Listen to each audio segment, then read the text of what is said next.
বিসমিল্লাহির রহমানির রহিম। রামাদানের অনেক অনেক শুভেচ্ছা জানিয়ে সিটি কুকিংয়ের সিটি অ্যাক্টিভিটি থেকে শুরু করছি। আজকে করব আমি মটর চপ। মটর চপের জন্য আমি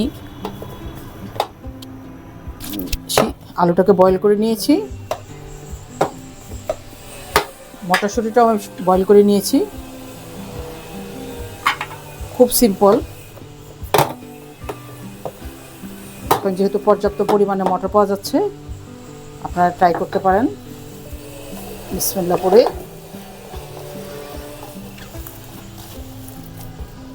আমার লাগছে হলো পেঁয়াজ, কাঁচামরিচ আর একটু হালকা শুকনো মরিচ দিচ্ছি।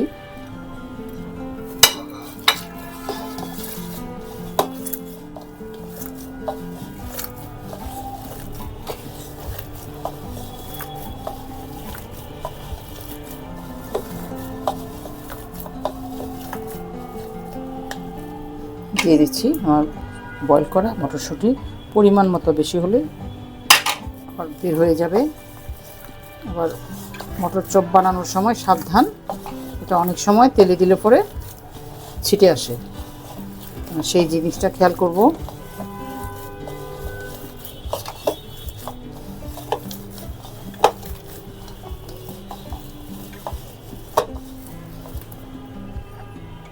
এক চামচ পরিমাণ গরম মশলা,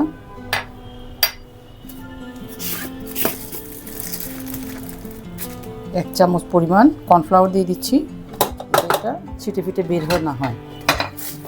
ভালো করে মাখিয়ে নিই।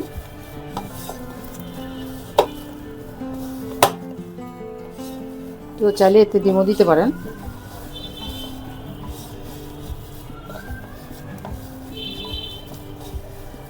কোনো মশলাই লাগবে না।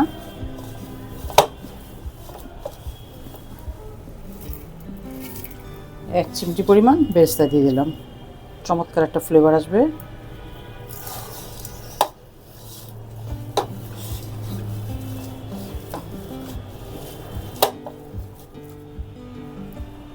অল্প পরিমাণে মাস্টার্ড অয়েল দিচ্ছি, মাখতেও সুবিধা হবে, বানাতেও সুবিধা হবে, আর খুব সফট হবে ডোটা।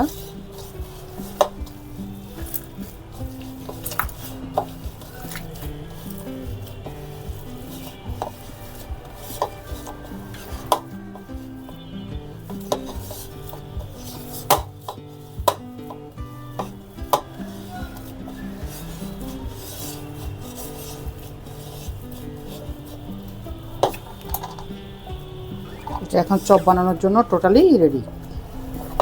আমি অনেকগুলো চপ রেডি করে ফেলেছি,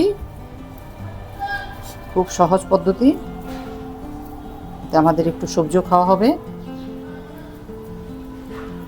আর যেহেতু এখন অ্যাভেলেবেল বাজারে মটর পাওয়া যাচ্ছে,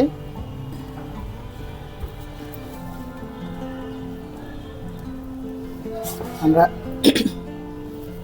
বাইরের দোকানের ইফতারের আশা না থেকে একটু কষ্ট করে পরিবারের জন্য আমরা করে নেব।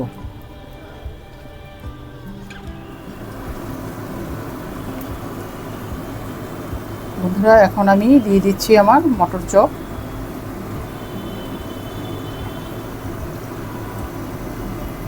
আমি হালকা বেসনের লেয়ারটা দিচ্ছি, নাহলে হয়তো খুলে যাওয়ার সম্ভাবনা আছে, আমি যেহেতু ডিম দিইনি।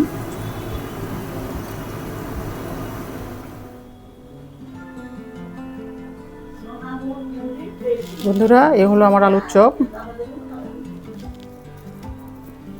আজকে প্রথম রোজার ইফতারি আপনাদের সাথে শেয়ার করছি। ডাবের পানি, লেবুর জুস, বিভিন্ন ফ্রুটস, নিজের বানানো হালিম, সমস্ত কিছুই ঘরের বানানো। দূরের আর কাছের যে যেখান থেকে নিশাত সিটি কুকিংকে দেখছেন এবং সিটি অ্যাক্টিভিটিসকে দেখছেন, আপনাদের সবাইকে মাহে রমজানের রামাদানুল মোবারক অনেক অনেক শুভেচ্ছা জানিয়ে আজকের মতো বিদায় নিচ্ছি। সবাই ভালো থাকবেন, সুস্বাস্থ্যের অধিকারী হবেন, ভালো খাবার খাবেন। সবাইকে অনেক অনেক দোয়া জানিয়ে আপনারা দোয়া করবেন আমার জন্য। আসসালামু আলাইকুম ওয়া রাহমাতুল্লাহি ওয়া বারাকাতুহু।